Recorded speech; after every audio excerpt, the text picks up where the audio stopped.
Hey guys, Youngblood with you, and today what I wanted to do was your should you buy video on the new Cyclone variant, the MT. Now if you're newer to this vehicle, there's currently 5 Cyclones, being the base model Rover, which carries a little bit of cargo, but then you also have the Recon that has the scanner, the Racer with the boost and speed, but then you have the AA, which has a couple of missiles, as well as the EMP, and then the TR, which is a manned turret with a size 1 ship weapon. So now we almost have this strange combination of the TR and the AA being the MT, which I can only really assume stands for missile turret. Now, as far as the pricing is concerned, it's listed at $65 for Warbond's new cash purchase, or $75 if you're going to use credits, which makes it more expensive than both of those at the concept pledge, though I think the AA is now $80, which still makes the MT a little bit cheaper right now, but I think it'll probably end up being about $85 once it hits the store. Now the plan for this vehicle is for it to be drivable in 313, which sounds like it should be hitting Evocati at some point in the very near future, so we're probably not far off from actually seeing this. Luckily, we did get a Q&A regarding this vehicle, so we have some of the details to speak to already. For example, we find out that it has the same armor as the other Cyclone, so it's not more durable, and from a combat proficiency perspective, it is designed to be weaker than the tank or the ballista, but excelling in speed and agility, so you could technically take one of those targets out if you had a wolf pack working together. We do hear that the missiles are going to be targetable against ground targets if you can actually get a lock, and you will be able to dumbfire missiles in 3.14, or 3.14, but that isn't really just a Cyclone feature. That's actually a game feature that's going to apply to all ships, so you could do this from any ship that has missiles. It can also equip any of the size 2 missiles in the game, so the decisions you make on your loadout are going to begin to factor into things like your lock range and your limits, as well as your lock time and the damage that you do. Now the main cannon can also be swapped out, just like on the TR, so the weapon you mount to it is really up to you. Now as far as the size and the shape, the MT is a little bit taller than the TR, but the ships that can already fit a Cyclone in it to transport it are still going to be able to fit the MT, so there's not really any operational or gameplay changes there. But we do hear that while they claim the suspension has been updated to deal with that higher center of gravity, it's still going to be more likely to roll over. And that isn't not a problem for existing Cyclones. They do already roll to some degree, and while generally you can get them back over, sometimes it does take you out completely and you lose your vehicle.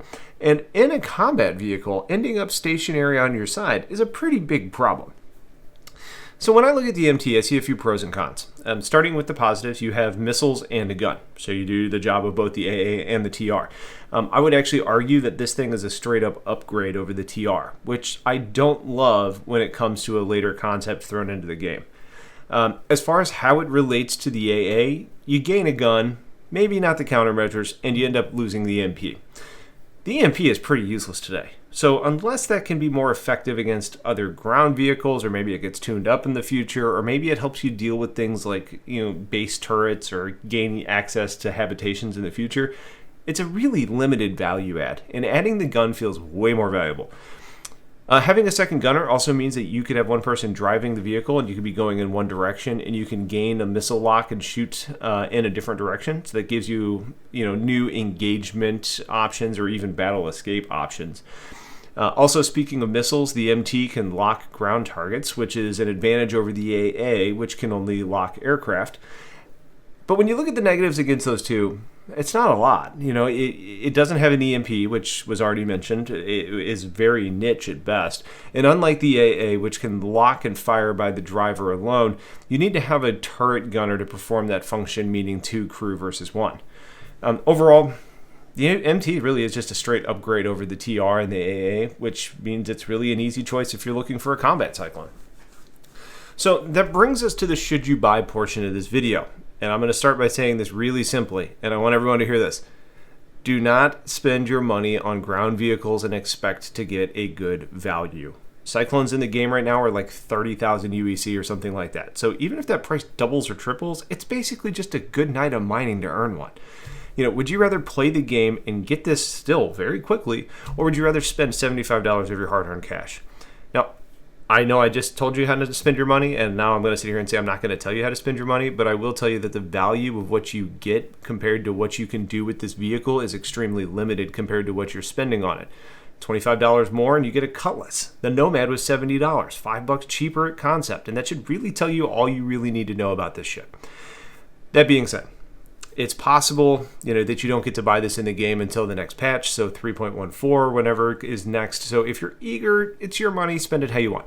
The only people that I actually recommend buying one of these with real money would be those that know for certain that they want to get LTI on another ship and are planning on using this as a token in the future. For that group, it makes sense. Even those of you that are out there saying that they're passionate and they want to support the project, all the more power to you. But unless you literally own everything or just need a ground vehicle, there's better ways to spend your money in my mind, at least from how I see it.